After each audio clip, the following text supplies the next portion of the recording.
Hi, and welcome. And I have today my most famous guest that has been on this channel 2 times, which is Lincoln Cannon. So thanks, Lincoln, for being so famous and being on a super tiny YouTube channel like mine. I enjoy speaking with you, Joseph. So you're welcome, and thanks for the invitation. And actually, you coming on my channel. I don't know if you watch Chase Hughes at all, but he's a manipulation expert. He trains like CIA and psyops, and he's been doing like tons and tons of podcasts. And I've been wondering like, oh, why is he doing podcasts? Because he's not actually selling anything. And he's been doing a whole bunch of podcasts for, and he never actually says this, but I believe that he's doing it because AI is getting really good, especially about like influence. And he's realizing, hey, I need to, I've got this thing that I need to get out as quickly as possible to as many people as possible, to help to insulate people against what the AI of hopefully 10 years out, but it could be like with how things are going, and I believe things are just going to start ramping up at an incredible pace. I feel like what he's doing is just really important. And he mentioned that he did a podcast on a channel that only had like 400 subscribers.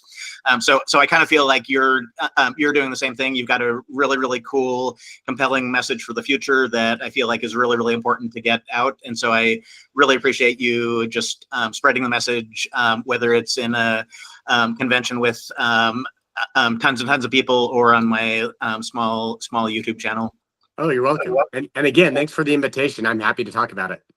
Okay, cool. And I have two kind of awkwardly worded. Well, the first question is awkwardly worded because, but I've started asking these questions on every single conversation that I'm part of. Is so I have this. I don't know if you've ever used Google Live Transcribe, but it's just a transcription app. And so my first question, which is kind of redundant since we're recording this, is: are you okay if I make a transcription of this call? Yes, please do. Okay. And then the second question is, are you okay if I use AI analysis to analyze this call afterwards? Yes, I'd be interested in the results. And the reason these two questions are really important, and I'm thinking about how to expand these to four questions, is but I'm still like my AI analysis isn't sophisticated enough to have to actually like ask any disclosure things.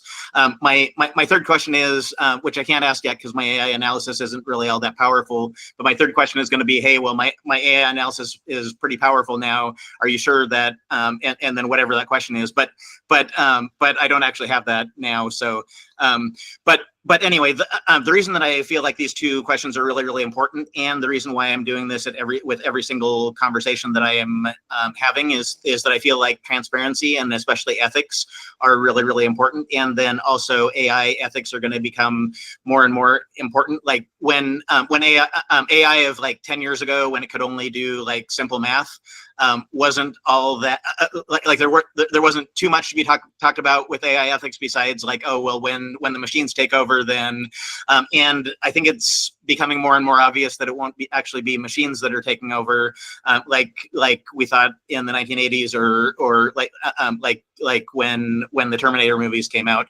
But anyway, my style is just kind of throw out a bunch of random stuff, and then hopefully you'll talk for about 5 or 10 minutes based on just that jumbled AI introduction. So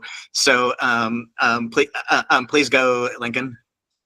Yeah, I'm happy to talk about all of this with you. You've mentioned a number of issues related to AI risk. I share those concerns. The rapid change that we're observing in the capacities and the power of artificial intelligence are sobering. They should be sobering, and they're not, of course, unexpected for those who've been watching the evolution of technology and the historical rate at which technology has been changing. Moore's law, Kurzweil's extrapolation of that law into kind of a general law of accelerating returns, as he calls it. It's not surprising what's happening for those who've been watching these things, but it's still sobering because it's becoming more impactful than it was when people first started observing these trends. And now that it's as impactful as it is, we're realizing, oh my gosh, it's already this powerful, and we are anticipating that the trend is going to continue. So give it another few years, give it another 10 or 20 years, and the sobering experiences we're having now will very likely pale in comparison to what's coming. The only, in my mind, realistic ways of avoiding those much more impactful changes to come would be something approximating the annihilation of human civilization. And that wouldn't necessarily mean annihilation of humans, but our technological civilization would have to be somehow greatly marginalized or destroyed to avoid what's coming. Otherwise, big changes are coming, bigger than we've already seen.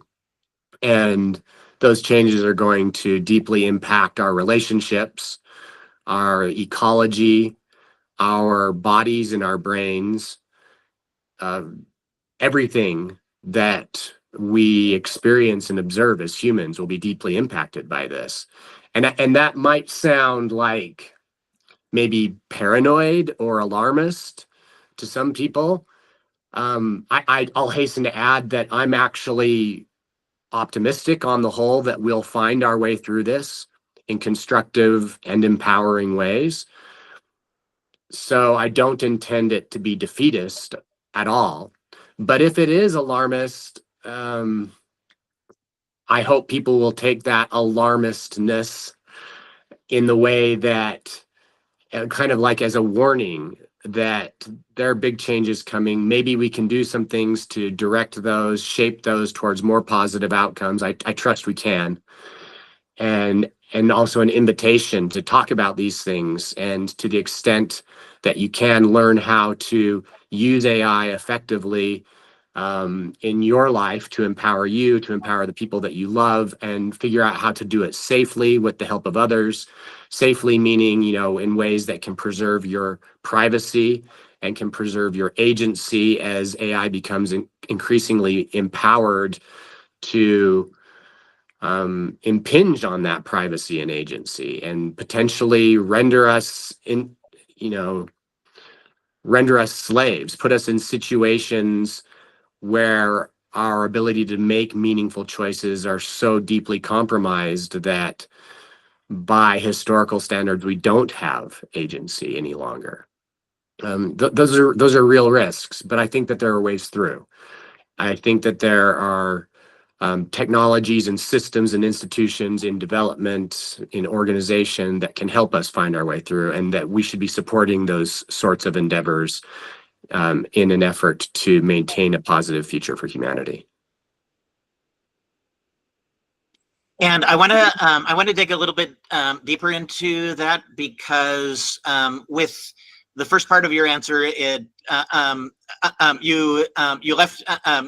finished your answer with it being a neutral to slightly positive outlook, but in the first part of your answer, it seemed pretty dire, and I want to dig into that, because you're forecasting a future where pretty much everything changes. And what about people that just really don't want to change? Do you feel like that there's a place for people like that in the future world, or do you think that it's going to be just so technologically aggressive that people that don't want to change, that we maybe keep like 4 or 5 of them to put in a zoo? But like, what do you think? What do you think is going to be the situation, especially for people that are like, hey, well, I would prefer to not adapt, and also I think maybe starting this out about like your personal journey, because you're very, very excited about like life extension, and kind of you're one of the people on the forefront of merging with technology. I feel like, or at least one of the, or at least the person that I know that is the best like model for me on like how to do that and prepare for that. And so could you talk about that? And then because I feel like human augmentation is a path through, but then I also feel like that there has to be a place for, or well, there doesn't have to be a place. The machines can take over and kill us all, but but I really hope that there's a place for everyone, including someone that says, "Hey, look, I just don't want any implants. I don't even want a smartphone." And will there be a place for people like that 20 years from now? Yeah, I think maybe a good way to think about this. Well, I'd say the beginning of a good way, because there are some additional complexities to consider. A beginning of a good way to think about this would be to look at the world that we're now in and ask ourselves, what is the place today with the technologies and communities that we have today? What is the place for pre-agricultural and even pre-industrial humans? And there are places. We can find human groups, human communities that are still pre-agricultural and pre-industrial. They're not large, and they're rather excluded. An example that comes to my mind is the Amazonian tribes. Some of those tribes that we find in the rainforest that are very excluded from the rest of human civilization and have been for a very long period of time are still, by my understanding, pre-agricultural, and they are kind of something approximating what many humans may have been like in a kind of hunter-gatherer period of time. So they're still here. They are here in part because of space that enables them to live differently, and a separation from the rest of us that enables that. Some of that space is afforded by something approximating grace, that the rest of us don't just decide to go ruin the place that they live, because if we really wanted to, we have the capacity to do so. And then on the flip side of that is like, what would be the instrumental value of doing that to them? Probably not very high for most or any of us. So is it grace? Is it just a lack of instrumental value? Some combination of the two. In any case, we can observe that there are people who continue to live in our world that have not been as deeply changed as the rest of us, as almost all of us, by cultural and technological evolution. They're still subject to the same pressures of biological evolution that the rest of us are, but our biological evolution is probably also in a certain kind of feedback loop with our technology and culture that is more rapid than theirs, because of the striking differences in cultural and technological capacities, aesthetics even, that we have. So, looking forward, taking that as kind of a starting point, can I imagine that there will be a place in the future for humans like you and me? I can imagine it, in the same way that we can now observe pre-agricultural humans on Earth. One of the things that becomes more complex, however, as I've suggested, there's some additional complexities, is that there's a certain power disparity between pre-agricultural humans and humans like you and me and most of human civilization today. That power disparity between them and us will probably not seem like such a big power disparity, in contrast to the power disparity between the people that are like us now and the intelligences, whether superhuman or non-human, that will come as a consequence of this intelligence revolution, this intelligence apocalypse that's ahead of us. And because that power disparity is likely to be so much larger, and I'm not talking just a little larger or lots larger, I'm talking orders of magnitude larger, it becomes hard to know how much of a power distinction can be maintained without completely obliterating those who are of lesser power. So yeah, I think it's possible. I just think there's some additional complexities to take into consideration. You know, maybe humans like you and I are now will be something like ants are compared to you and I right now. And if that's the case, well, then yeah, there's lots of space for ants because they inhabit areas where we just don't care. And when they try to get into areas that we care about, we just eradicate them quite arbitrarily without even thinking much about it. And that's one sad possible outcome as well. I say sad just because it doesn't feel good, or it doesn't feel ethical even, to think of us as something that far greater intelligences than us might wish to just brush aside, like we might brush aside some ants. It's not a beautiful thought, but potentially a true outcome, potentially an outcome that attains in the future, given various scenarios that are possible, given the possibility space that we can imagine. There are things I think that we ought to do to make it more likely that humans like you and I could persist to the extent that we wish to persist as we are now. And one of those things is that we ought to cultivate the emergence of superhuman intelligence and not just non-human superintelligence. And the reason I suggest that is that there's more likely to be ways of developing value compatibility and value extension with our descendants that have more in common with humans, have a stronger sense of ancestry with humans than merely non-human superintelligence, where the values are even more alien and less likely to be compatible with or consistent with a world that allows humans that don't wish to change that much to continue to live. On the other hand, I don't wish to remain as I am. I don't think that humans like us have a particularly empowered or strong future in the world to come. That doesn't mean that I would wish to impose or require change of others. I don't wish that. I think that would be immoral. But I do wish to change. I do wish to participate in the change that's coming.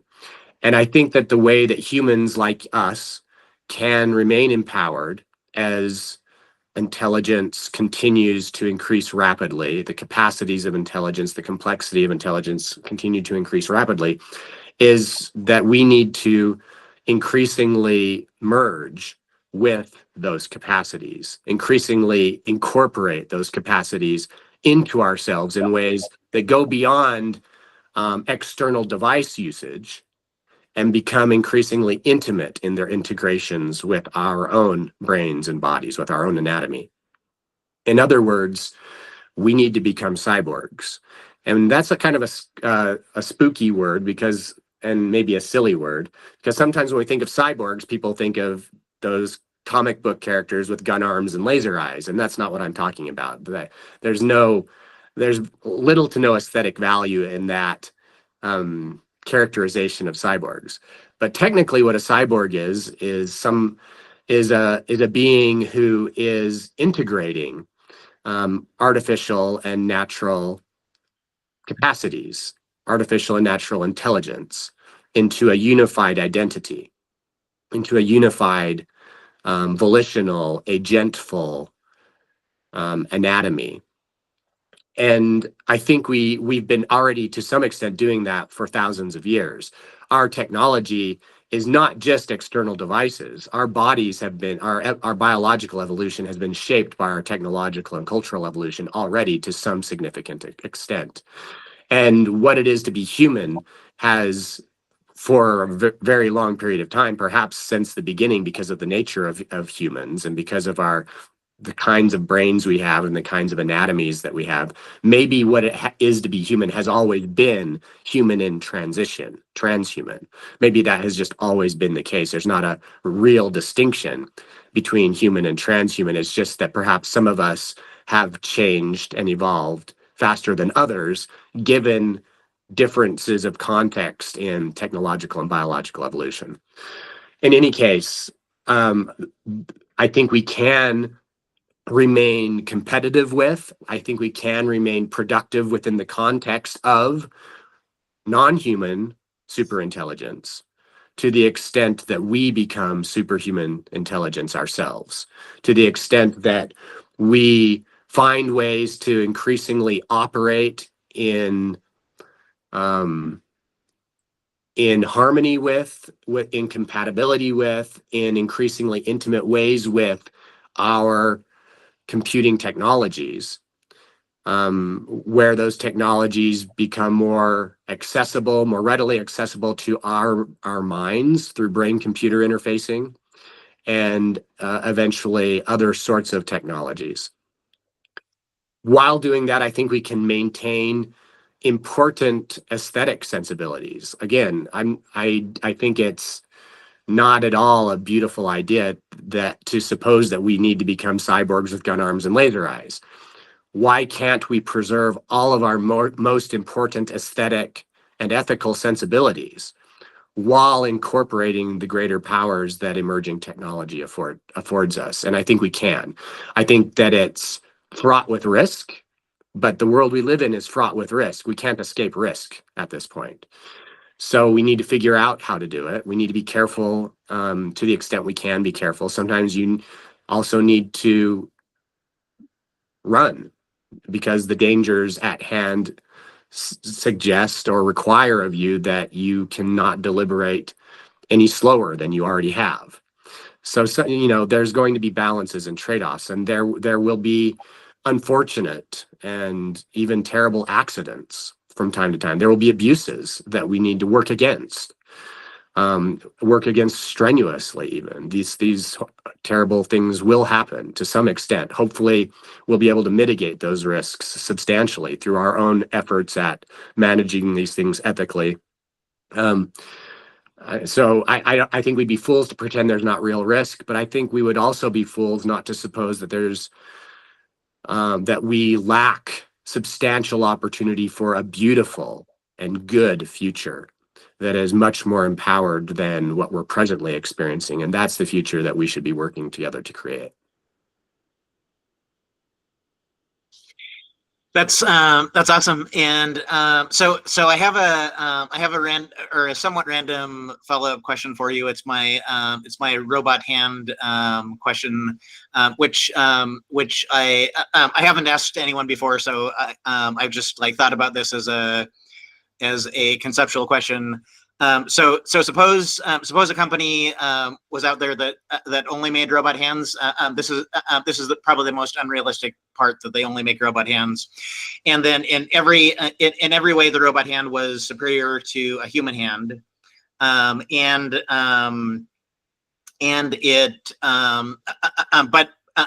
only had a 10-year guarantee, it's guaranteed for 10 years. It'll probably function and fit on your hand, and your hand won't reject it for at least 15 to 20 years. Would you and then with rising technology, then even though that's a long enough time frame that probably they're going to do upgrades and whatever, and then whatever hands are available, whatever robot hands are available in 10 years are probably going to be better, but you don't know 100% for sure for that. You just know that you're guaranteed to have a better hand for the next 10 years. what would you, how would you personally make a decision on that, and what would your decision be? Yeah. I'm operating according to the assumptions that you've proposed. And one of the assumptions you mentioned, but then you qualified after, was that this hand is superior in every way. But you did qualify it. You said that it's actually not superior in one way, and that is that its guarantee is shorter. Right now, I have a hand that has a guarantee for about, what's the average age for a male human in my and geography? odds are everything else in your body is going to run out before your hand does. So you actually don't know the theoretical limit of how long your hand's going to last. Yeah. So right now, I mean, I'm 50. My hand is going to last me probably, barring accidents, which can happen to artificial hands too, for the remainder of what has been the traditional human lifespan over the last decades. So this artificial hand we're talking about is inferior in at least one way, in that it's not offering me greater hand longevity than the current hand that I have. But you've said that it's superior in every other way. So I'm going to take that to mean that it's aesthetically superior as well. In other words, when I look at it, it doesn't look like a gun arm. It doesn't look, the aesthetic of the hand is not undesirable in any way. In fact, other people with normal hands would look at it and go, oh, that is a beautiful hand. On average, I mean, humans are different, but the average human would look at it and go, that's a great hand you've got there. So I'm going to assume it's aesthetically superior. I'm going to assume that it's ethically superior, and the way it was manufactured is actually ethically superior to the way I received the hand that I have now through the procreative act of my parents and biological evolution preceding that, and the various ways that my biological hand has been maintained through nutrition throughout my life, and nutrition and cleanliness and whatever it's been required to maintain my hand for the 50 years that I've been alive. And we're saying that it's ethically superior to that, this artificial hand. We've made those assumptions. It's aesthetically superior, it's ethically superior, and its structure is superior in every way except that it's only guaranteed to last about 20 years, you said, right? One other thing that you've implied by making it superior another way is that the way I can get it is also superior. Now, the way I got this hand required no pain. It required no pain from me. It required some pain from my mother, I suppose, because she had to birth it, right? There was pain there. And I guess from a long-term biological evolution perspective, there was the pain of evolution, which is inherent in the process that led to even my ability to be alive and have this hand. And I guess there's been some pain in the sense that I've had to keep myself alive in various ways that may have required some suffering on my part for over the last 50 years. But we're saying that it's superior to that in the way I get this new hand. So it's less painful than whatever those things are. And so I don't know how to take your assumption on whether short term it could be more painful. Like, is it going to be super painful to remove my existing hand and replace it with the artificial? I don't know what we want to assume there, but we're saying that the net of all of this is superior. The net of all of these assumptions is superior. So given all of that, and given the technological trends that we're already observing, where we're building artificial hands that are superior already, as we've assumed, and in 20 years, it's likely that we'll be building hands far superior to that one in every way, aesthetically, ethically, facility to change it out. On the whole, I'd say, hey, give me the new hand.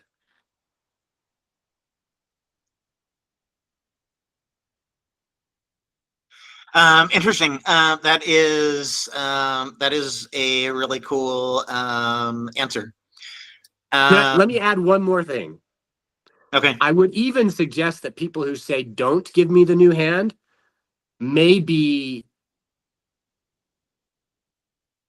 reproachable. They may need to repent, because part of the assumption we've made that it's superior in every way, including ethically.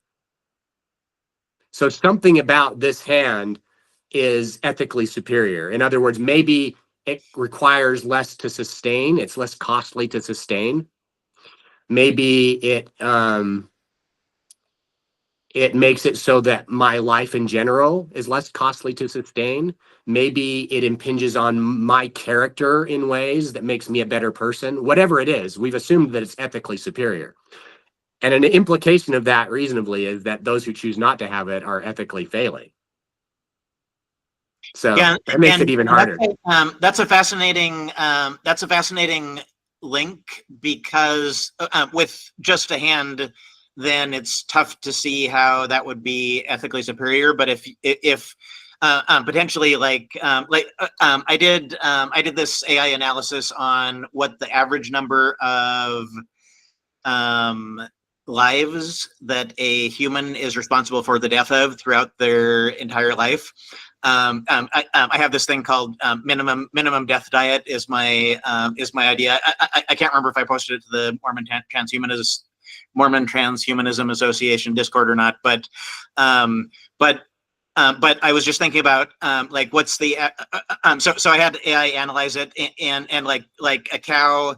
A cow is actually the worst thing to eat, as far because cows are fed from mass-produced fields, which use an incredible number of pesticides, which kill a huge number of insects, and so the number of insects that die for every pound of steak that you eat is just enormous. But most people don't really look at one life as being equal to another life. But I kind of did the exercise of, well, what if all lives were equally valid? And that's what led me into that. And I think that a human that lives to be around 80 to 100 years old will be the cause of 1 billion deaths if you trace back especially the pesticides that are used to the pesticides that are used on fields to feed gigantic livestock. So I can't remember what was my. I can't remember if I'm sorry. I'm sorry. My question got a little bit.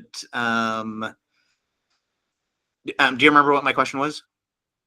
I don't know that you've asked a follow-on question yet. Just your observation, basically, that my ruminations about the ethics of the hand led you to this observation about what you've thought about the ethical implications of life. I have something to add regarding that. If you don't mind. I remember my connection. So with a hand, it's tough to see how that would be ethically superior. But if humans by eating are responsible for 1 billion deaths, and we could get a body that was responsible for 0 deaths, or very, very close to zero deaths, then it would become a huge ethical question of, hey, well, convert to this body that can use or that can eat like dirt for sustenance, thus needing to kill 0 people or 0 lives as long as there aren't insects in that dirt. And then compared to having a body, so that's where it could be ethically. That's where it could turn into something giantly ethically if our robot bodies could sustain without life consumption. So anyway, that's kind of just a random thing, but a really interesting with your thought pattern about because I wouldn't have connected together that having a life could be, or having a robot hand could in some ways be ethically superior too. So that was a really cool thing that you went down. And you said you had some other things to talk about too. Yeah, I just want to add that when we discuss these sorts of things, the ethics and the aesthetics of artificial hands or artificial bodies, artificial brains even, the situations that we find ourselves in now and are likely to find ourselves in the future are, of course, not going to be as clear. as this hypothetical situation where we've assumed that the hand is clearly aesthetically and ethically superior to the hand that I have now. They won't be those situations, that the situation we're in now and future situations won't be as clear. And in fact, not only will they not be as clear, they will be much, much, much less clear. And so we have to ask much harder questions, of course, in the world that we live in and will live in. And those questions should move us to think very deeply about the ethics and very deeply about the relationship between ethics and aesthetics, our desires and our values, and how those inform what we should or should not do. And then in that context, make decisions about how to change the capacities of our bodies and our brains. I just wanted to add that it's of course complex, and making simple assumptions is never sufficient. This is something that requires civilization scale deliberation, all the way down to deliberation among individuals like you and me to try to make better decisions than what we might otherwise make by not thinking about them. And that's interesting. One of the things that I worry about is that, like, if future Joseph came back from came back from the future to today, I kind of suspect that something that he would very likely say is, "Hey, Joseph, AI ethics are so important that you should not do anything else. Like, you should literally stop doing everything else and only spend all of your time talking about AI ethics and nothing else, because that is so important that you should do literally nothing else for hopefully not for the rest of your life, but like for the next 1 year." As I think about the future, and I think probably I very, very obsessively think about the future, and so I think that so anyway, with my I think that there's a very, very high chance that if future Joseph could come back from the future, that's what he would be saying to me. And I already feel like I'm doing a lot about AI ethics, but I kind of worry that it's just such a big thing, and especially because the rate of change with AI is just is unprecedented in with anything in human history. So we don't really have anything to compare it to, and if AI was moving a lot slower, then I feel like the discussion about ethics could just happen at a normal pace, like the discussion about internet ethics did. But I kind of feel that AI is different, in that AI ethics are really, really, really important. And so two questions is, what do you think are the most important things regarding AI ethics? And what do you think about my scenario where I worry that there's a 30% chance that or that my odds of Joseph from the future coming back, what I would hope he would do is say, "Hey, invest in this stock, and then sell it on this date." That's what I'm hoping that he would say. But what I'm worried he would say is, "Hey, stop everything and start only talking about AI ethics." Yeah. So, in functional terms, I want to stress in functional terms, not in explicit terms.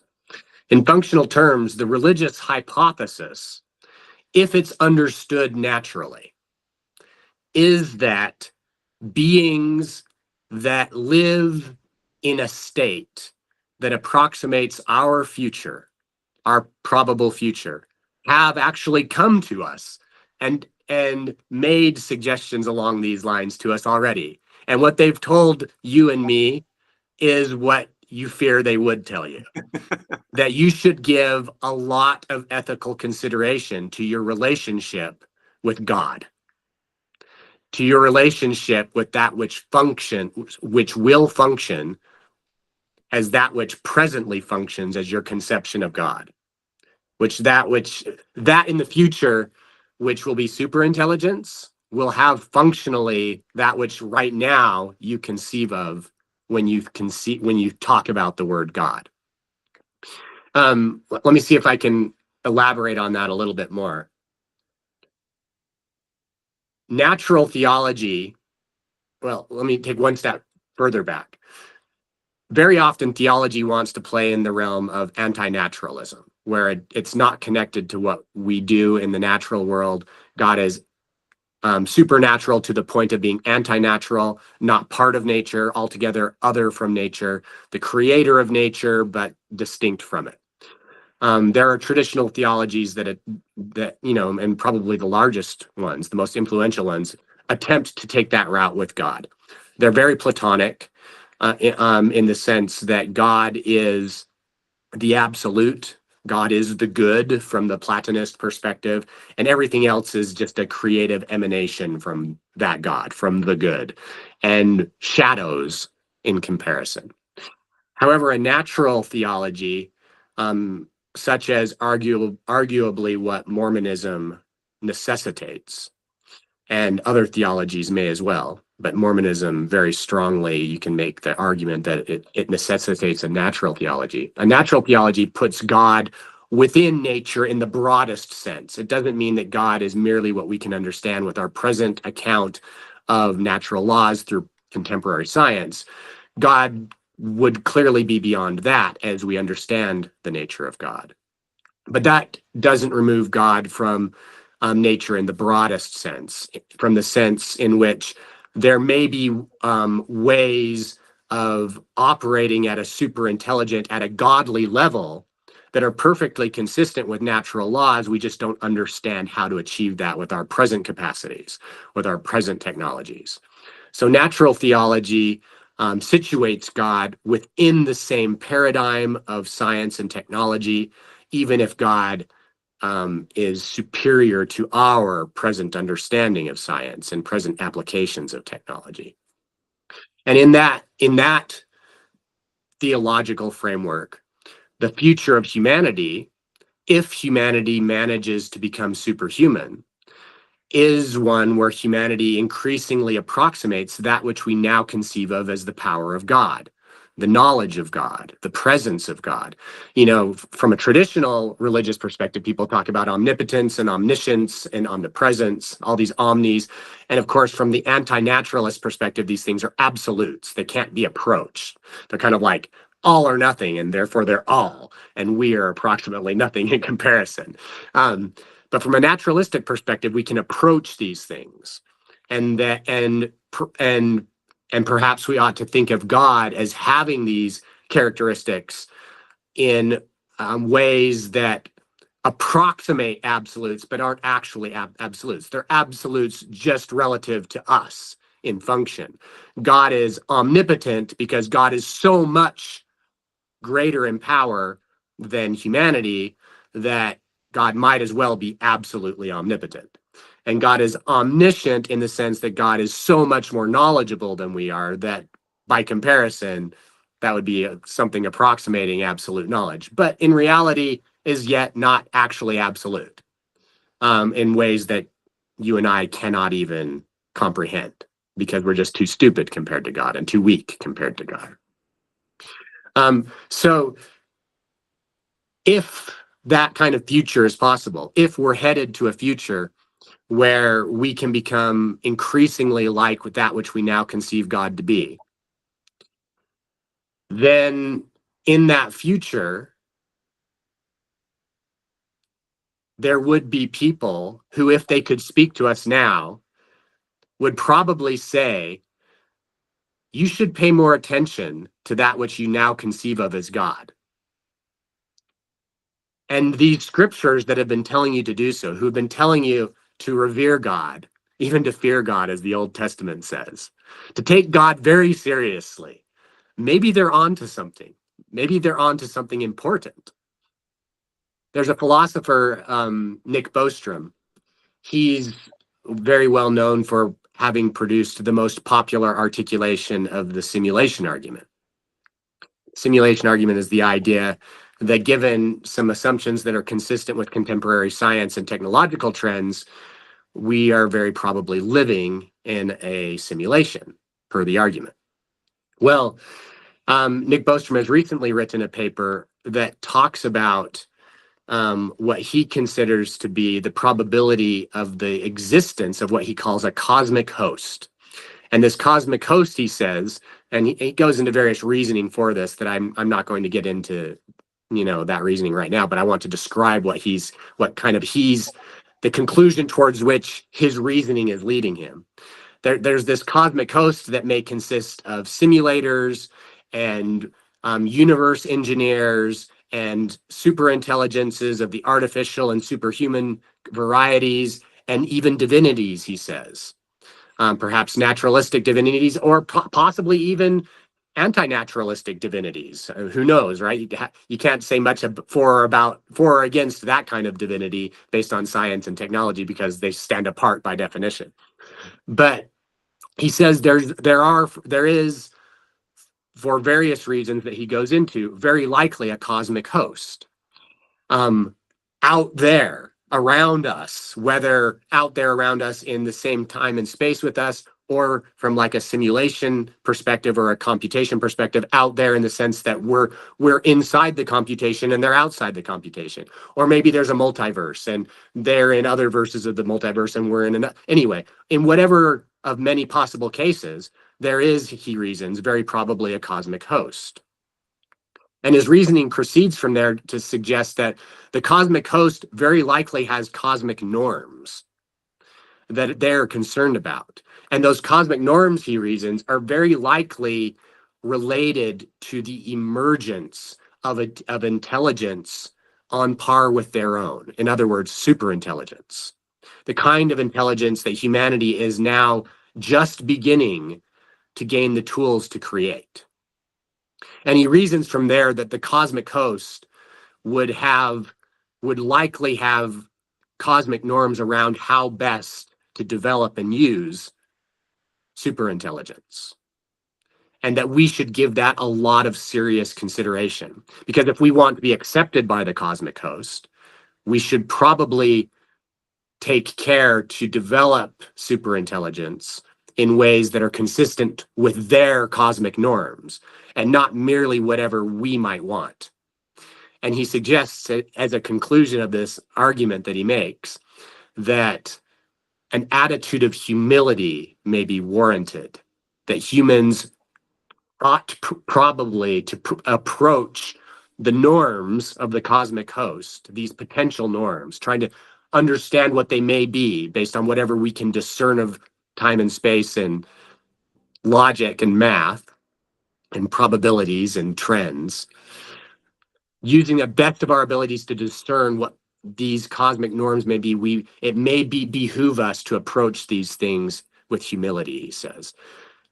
Does that not sound remarkably similar to the religious message that we received from ancient peoples thousands of years ago? It's pitched to us in different language, with modern reasoning, modern science, modern technology as a backdrop. But the ultimate ethical proposition to us is be humble towards that intelligence that you are now beginning to interact with. Be humble in your assessment of where you're going and where you ought to go and how important you are in comparison to it. And in humility, take it very seriously as well. That, to me, sounds a lot like religious injunctions that we've inherited from our ancestors.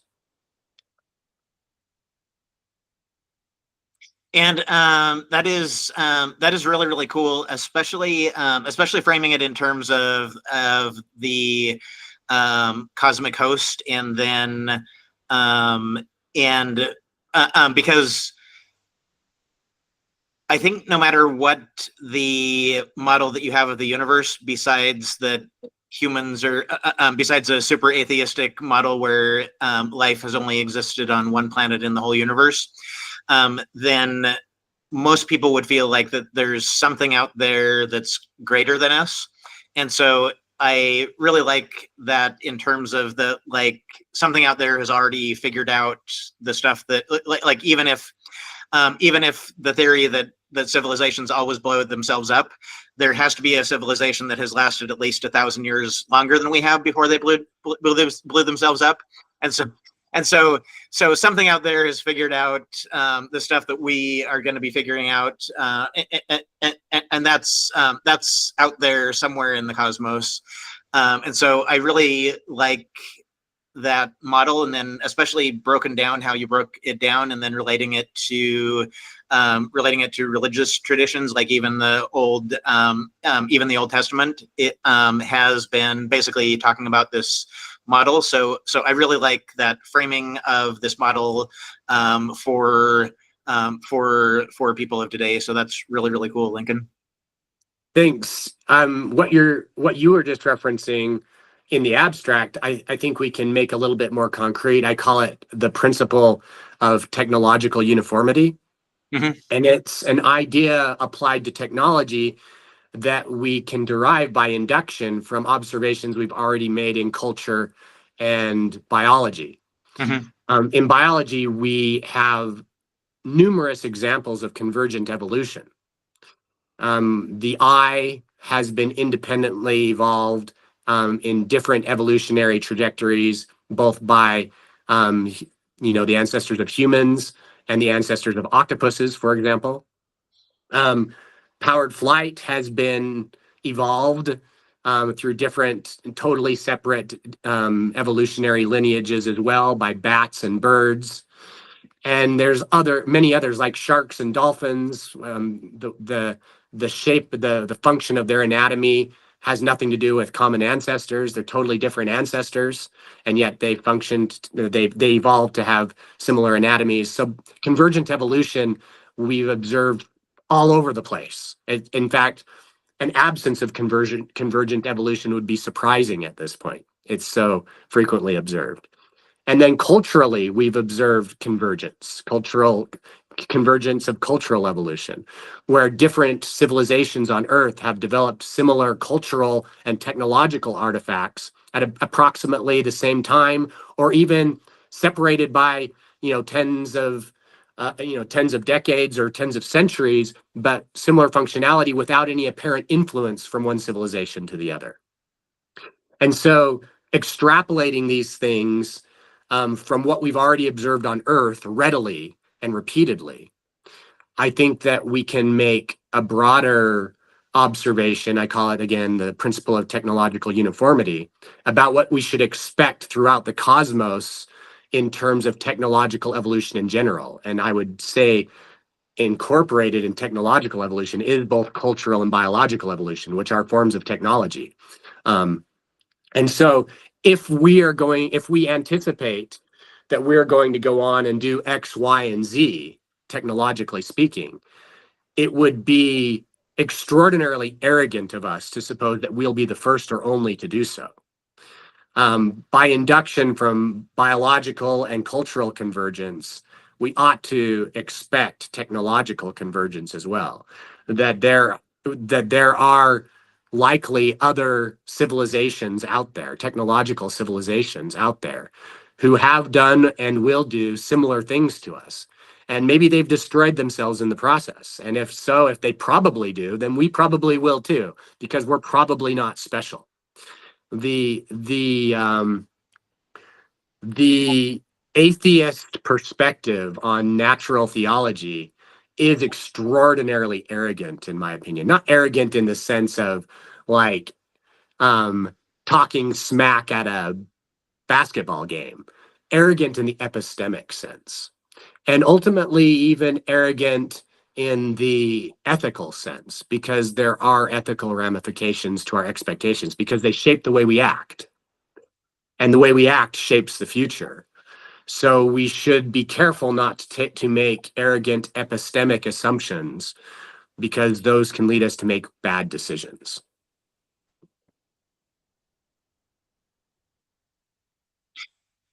Thanks. And I want to kind of change directions a little bit and talk about LincGPT.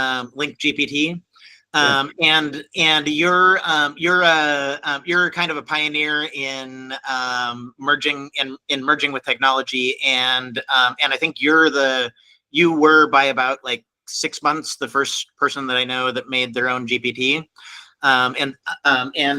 Nowadays, a lot of people have, like Richard Dawkins has Richard Dawkins GPT, and the very first thing that I did with Richard Dawkins GPT was, and maybe I shouldn't tell you this, but the very first thing that I did, because Richard Dawkins really bugs me with a few of his arguments, so I basically had Richard Dawkins GPT explain how he was wrong about all the stuff that I feel like he's wrong about.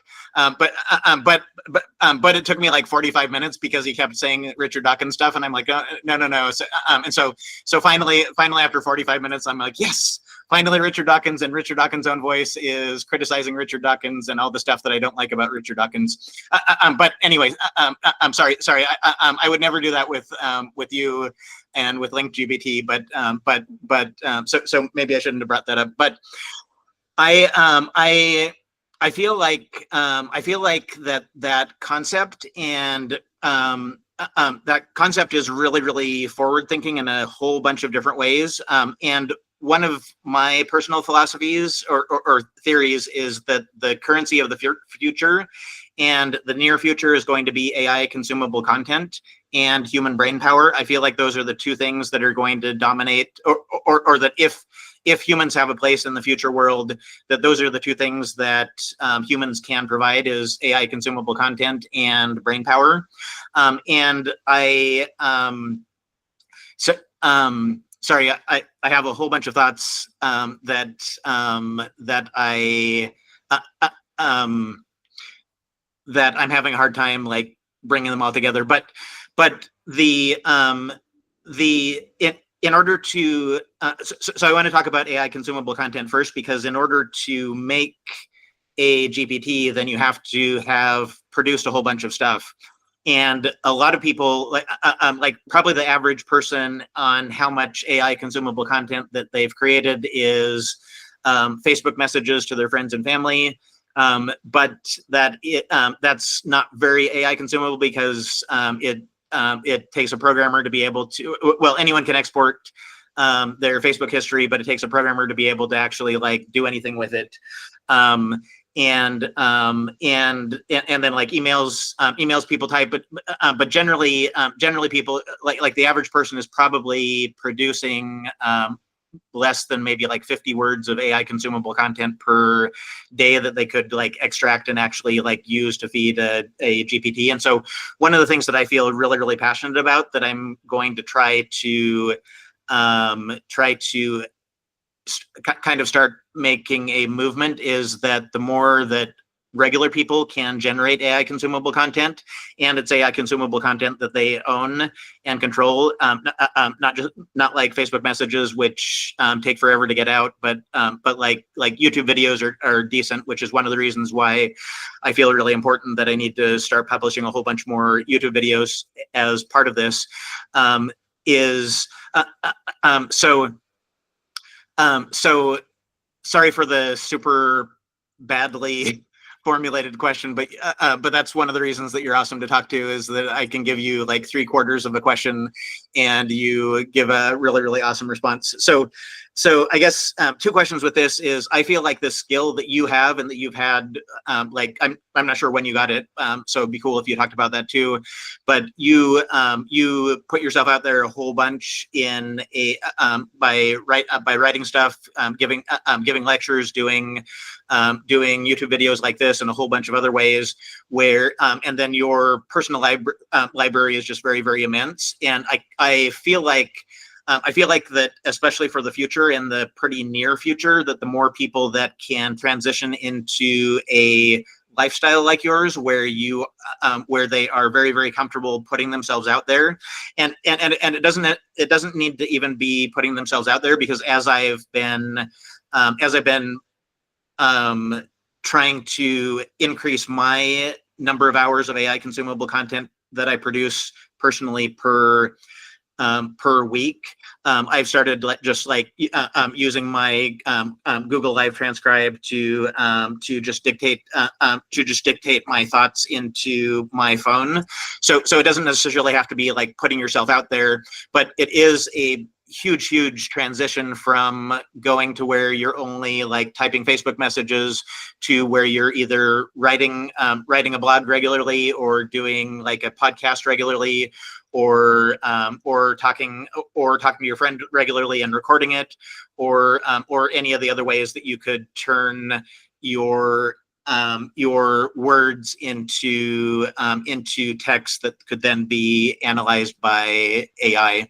So I have a whole bunch of questions on LincGPT, probably way more than we can do in this, because I want to wrap up right around an hour.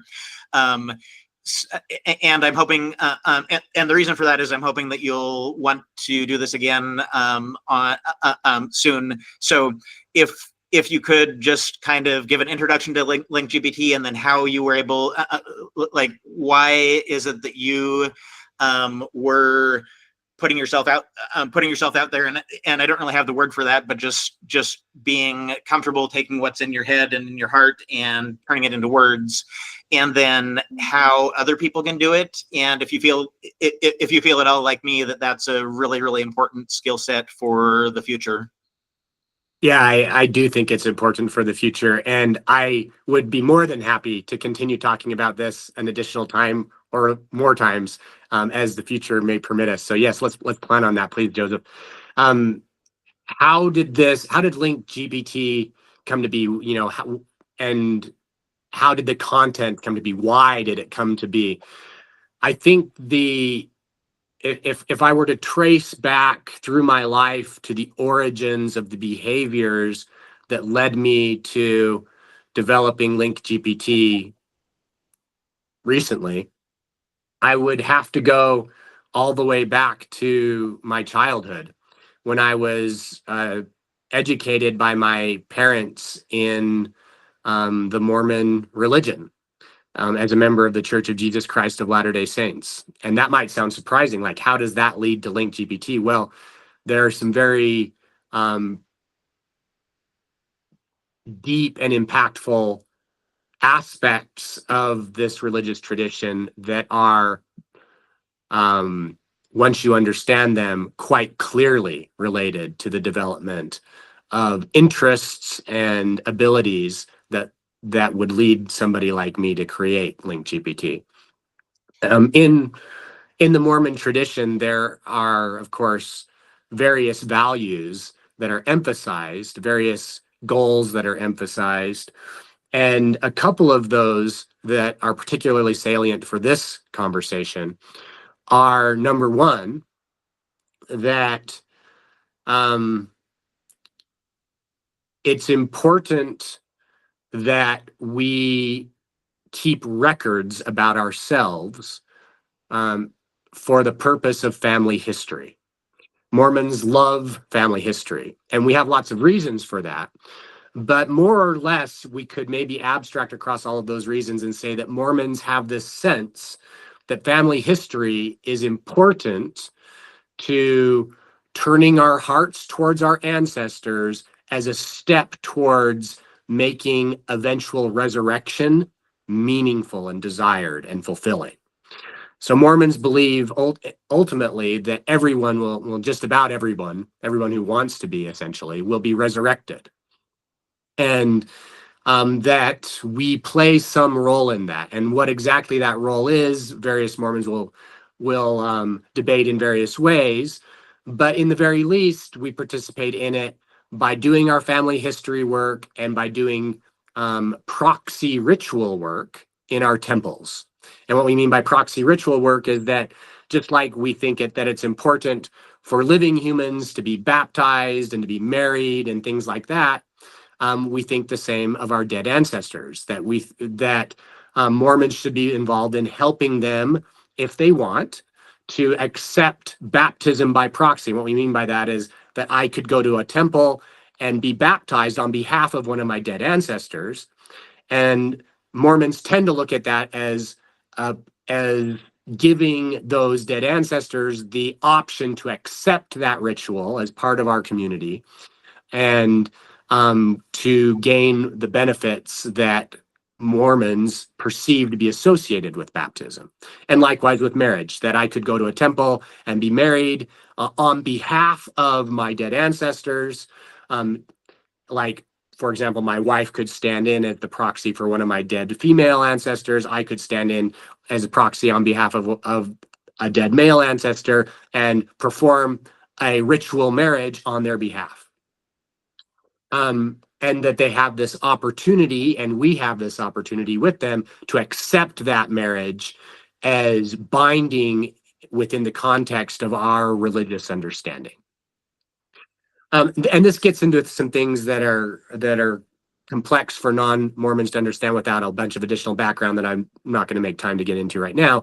But the basic idea is that we care a lot about keeping records about ourselves, because someday we anticipate we might be among the dead, and our living relatives may want to use this information to facilitate ongoing family history work, because family history work is important for uniting all of these generations throughout time for various reasons. So I was taught that as a child. Family history work is very important, and I internalized that value.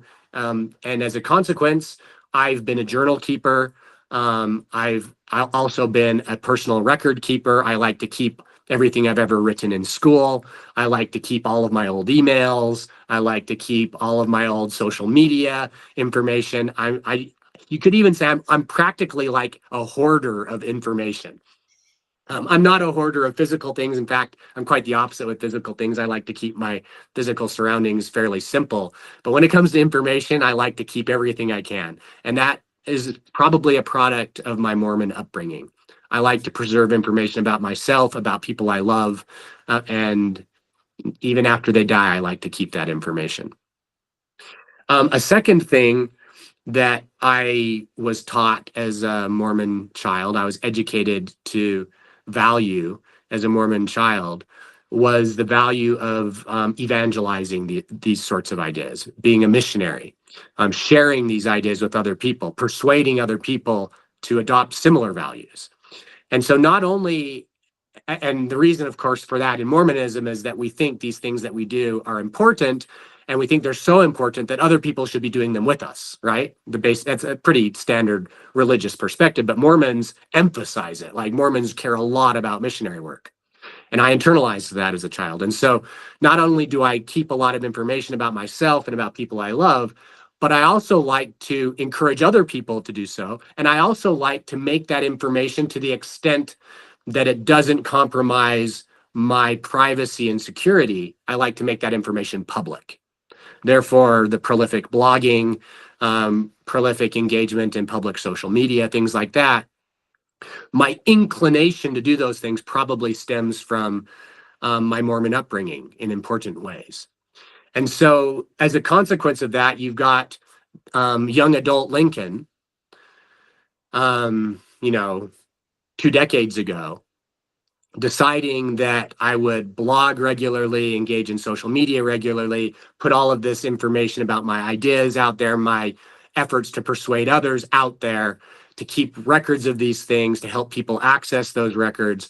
And so now, today, when we have these new artificial intelligence tools that facilitate the training of AIs based on information that we've accumulated and preserved, and the ability to use that information to shape an AI to be more like whatever that information is like. In other words, more like me in this case, because all of this information represents me. I have all of these tools at hand, all of this data at hand, this information, these abilities at hand to create something like LincGPT. Somebody else developed this technological tool, but developed it in a way that it's perfectly compatible with all of this behavior that I've engaged in, and I can make LincGPT. So I figured that's what I'm going to do. And now at this point, I'll mention a third part of my Mormonism that informs this. And that is, this is a little bit more esoteric a part of Mormonism, and not all Mormons will go there with me. I want to acknowledge that in advance, that different Mormons will view what I'm about to say in more diverse ways and with more caution than I might. Whereas the first two things that I already discussed are pretty universal to Mormons. Mormons pretty universally care about family history and pretty universally care about missionary work. But what I'm about to talk about now is less universal, but still very Mormon. And that is the idea that the future resurrection that we anticipate is not going to be something that happens to us passively, that God actually invites us to participate in the work of resurrection. And there's lots of reasons why a Mormon might think this, and some of us actually do think this. And those reasons are exemplified by Jesus's command to his own disciples in the New Testament to raise the dead. It's a pretty startling command that he gives to his disciples. He tells them, well, yeah, go out and do missionary work. He tells them that. He tells them, while you're doing it, console the sad and heal the sick. We're all familiar with those things that Jesus tells his disciples. But he also tells them to go raise the dead. And a lot of Christians just don't take that very seriously for one reason or another. I think we should take that very seriously. And fast forwarding a couple thousand years to the Mormon movement, which of course is a form of Christianity. In Mormonism, we've had some of our earliest leaders, Joseph Smith, Brigham Young, notable examples, who have taught about resurrection in ways that lend themselves to a more practical approach, to a more active participatory approach to resurrection than people have tended to imagine. So, for example, Joseph Smith taught that in the last times, as he called it, the times that we're now living in from his perspective, we would eventually gain what he called the ordinance of translation. And what he meant by the ordinance of translation was a transformation of the human body in ways that the New Testament might have described as transfiguration, as in the story of the transfiguration of Jesus. Or as Christians have come to understand that Paul was speaking about in the New Testament, where he prophesied that the day and time will come when we will not all sleep, but will be changed in the twinkling of an eye from mortality to immortality, he says, and death will be conquered. Joseph taught that there would be an ordinance, some kind of ritual that we would perform for each other that would be associated with this transformation from mortality to immortality. That we would literally, from his perspective, do something as an ordinance in association with this transformation. In other words, we would participate in this transformation ritualistically, in the very least. And then Brigham Young extended that and said there would also be an ordinance of resurrection that we would participate in for each other. And so from my perspective, and there's other reasons in Mormon doctrine and scripture that I think this as well, beyond the ones that I brought up, but for the reasons I brought up and other reasons, I think that we should actively engage in an effort to understand what it means to raise the dead, literally. Like, what does that actually mean? Not just on a symbolic level, not just on an anticipatory or hopeful level, not passively, but actively and in practice. What would that mean to raise the dead? What would that mean to transfigure or resurrect persons? And when we have some conceptualization of what that would mean in practice, how do we do that? And I think that we are now gaining tools. The AI is now giving us tools where we can start to imagine what that might look like. And so part of my work in developing LincGPT is intended from my religious perspective to look like something that is leading in the direction of transfiguration of myself toward immortality. And if I were doing this work, which I plan to do at some point, for my deceased father, it would be intended as a step in the direction of, not a completion of, but a step in the direction of raising him from the dead and his resurrection. Not merely symbolically and definitely not passively, but actively participating to the extent I can in my own transfiguration, in the transfiguration of others who are alive that I love, and in the resurrection of those who are dead that I love. So this third part of my Mormonism also quite directly led me to want to create LincGPT and to feel even an ethical and aesthetic pull toward its creation. Cool. And I have a couple follow-up questions for that.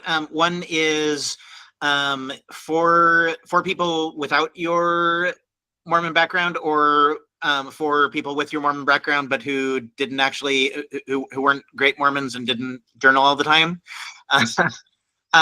What would your advice be on someone that's like, hey, well, I've never written a blog before. I don't like someone from that perspective. What would your advice be to getting them to where you are, or at least the first few steps on getting that way? Yeah, well, you might have more than you realize is the first thing I would say. You know, you've probably written letters, you've probably written email, you've probably got some kinds of records about yourself. Keep what you've got and gather what you have, and then start creating more, like you've already suggested, Joseph. That would be a practice that can facilitate all of this. All of these things will be able to contribute towards building not only models of yourself, like LincGPT is starting to model parts of me, but these models will also become increasingly detailed, and our relationship with them will become increasingly intimate. At some point, I anticipate having a brain-computer interface that integrates me with LincGPT or LincGPT's evolutionary descendants. So anyway, start gathering this information that you already have, start creating more of it to the extent you can, and that you can find yourself with the incentive and, you know, the desire and ability to do so. Start doing that. And then I guess I'd also add, don't despair.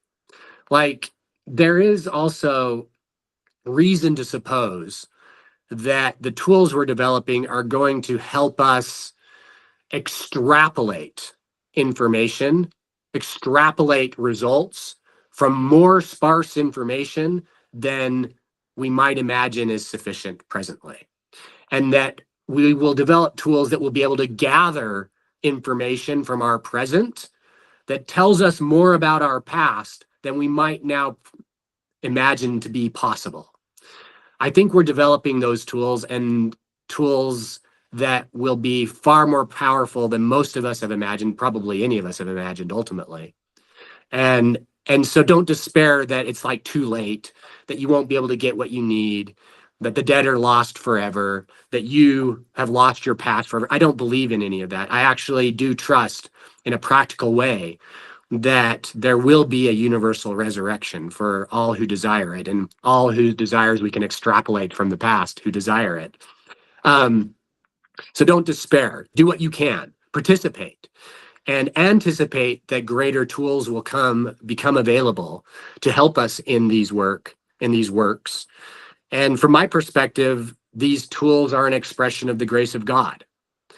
That we should trust that God has placed us in a world that is already consistent with and compatible with these possibilities.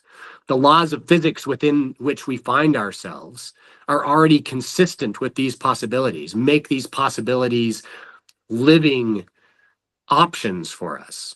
These aren't impossible things that we're doing now, clearly, because we're doing them now. And these hopes we have, I trust, will prove possible as well, that we'll develop yet more powerful tools to achieve these anticipatory, these hopes that we have for the future. Don't despair. Work with what you've got. Anticipate you'll be able to work with yet more, and start thinking also about the ethics of it all. I think that's where we're at now. That's the advice I would give to people: is do what you can now, anticipate more powerful tools in the future, and keep ethics in mind as you do all of this. Cool. And my second question, which may be more of a comment, is that when I was growing up, then the whole like genealogy mission of the church seemed like kind of a little bit of a weird like offshoot. Yeah. But I think it was only like a week ago I was thinking really, really deeply about AI and a whole bunch of stuff, and I realized, oh my gosh, from not from a spiritual perspective, but from like an AI future perspective, possibly the most profound thing about Mormonism is and possibly the thing that prepares Mormonism to and the MTA to be very, very well situated to help humanity with our AI future is Mormons focus on genealogy and family history and family and past family connections and that kind of thing. And you've listed all of the spiritual benefits of it, but I came to that conclusion about that basically that in my lifetime it has elevated from this kind of what seemed like a kind of weird fringe part of Mormonism to what now seems like it should be really the central part, well, at least in terms of our AI future. And so my question for you is, in addition to the spiritual elements that you've mentioned, what do you feel like are the non-spiritual parts of it?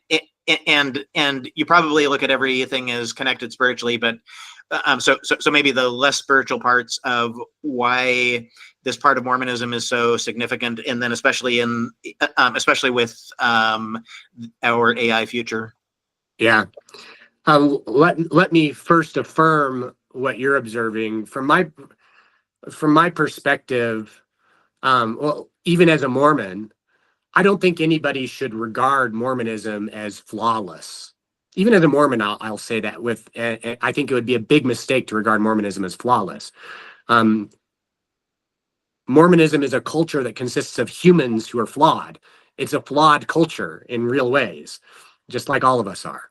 And the Church of Jesus Christ of Latter-day Saints, the largest Mormon denomination, the one I'm a member of, consists of lots of humans that run the institution. It's a flawed organization, just like all of us humans are flawed that try to help run it. But I do think that Mormonism in general, and the Church of Jesus Christ of Latter-day Saints in particular, are artifacts of God's influence on our world, interaction with our world. Or to phrase it differently, superintelligence's interaction with our world. Superintelligences that already exist, that we didn't create, nor will we create, that predate us. And that's kind of a controversial thing to say, because basically what I'm saying is, yeah, I think God is one of the reasons Mormonism exists. And I'm not going to apologize for thinking so. But,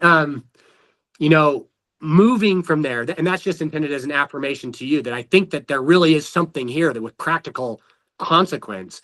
And the reason for that is it's not accidental from my perspective. Like, it matters that this is there, and we should use it. We should care about it. And how should we care about that in practical ways? What are the practical things? Well, let's just say that the genealogy, the family history, and the connections that they create between people, the data that they generate that can be used for artificial intelligence to then model those people and model those relationships. Basically, what Mormonism, by a wide margin, has done more than any other culture to contribute to humanity's future is that we have keyed the database for the resurrection. We have established a framework within which we can start to think about what would it be like to run ancestor simulations or ancestor computations per the speculations of philosophers like Nick Bostrom. What would that mean? How would we even start to think about doing that? Well, I'll tell you who has started already creating the database for that, and that is the Church of Jesus Christ of Latter-day Saints. That is Mormon culture. We've been doing this for 200 years. And the largest genealogy companies in the world stem from Mormon entrepreneurs like Ancestry.com. And that it's not an accident. I mean, it's a direct consequence of our theology. And so there are practical consequences. You don't have to be a Mormon to benefit from all of this. And Mormons don't want you to think you have to be a Mormon to benefit from this. Of course, we'd love to have you join us as Mormons. That'd be wonderful. We would welcome you. But you don't have to. And if you don't, you can still benefit from the family history and genealogy tools that we've been working on. And in fact, we need your help because it's a far larger work ultimately than just a handful of Mormons can do. We need all of humanity to participate in this. And if Mormons can stand as an example that inspires humanity at large to do more of this in particular ways, in ways that connect humanity to AI and our history to AI and our historical values and relationships to AI, in ways that make that future AI more human and more beautiful, more connected to what we are, then great. We've been an example for that, and we're pleased to serve as that example. But don't think you have to be a Mormon to participate in that. Like, take all the practical advantage you would, please, and join in the work. But if we happen to think that there's something divine in the reason why we're participating and bringing all of this along in a useful way, don't be surprised, because we do think that. Okay, that is awesome, and really really great way to wrap this up. So, any other things that you want to talk about before we wrap this up, Lincoln? No, I just want to say I look forward to our next conversation. You have other questions you mentioned that I will look forward to hearing from you. Okay, awesome, and thanks again for doing this. I really appreciate you sharing your wisdom with me, and I really appreciate you. I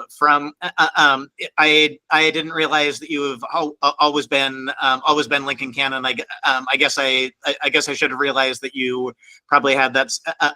Probably started out as an intense journaler. But which makes sense now. But it's really cool to hear more about your story, and you're really inspirational for me. So thanks for doing this, and thanks for helping me with my YouTube channel, and I really appreciate you. Thank you, Joseph. Thank you for the invitation, and please share the recording with me when it's ready. I'd love to share it with other people. Yeah, I will. Thank you very much.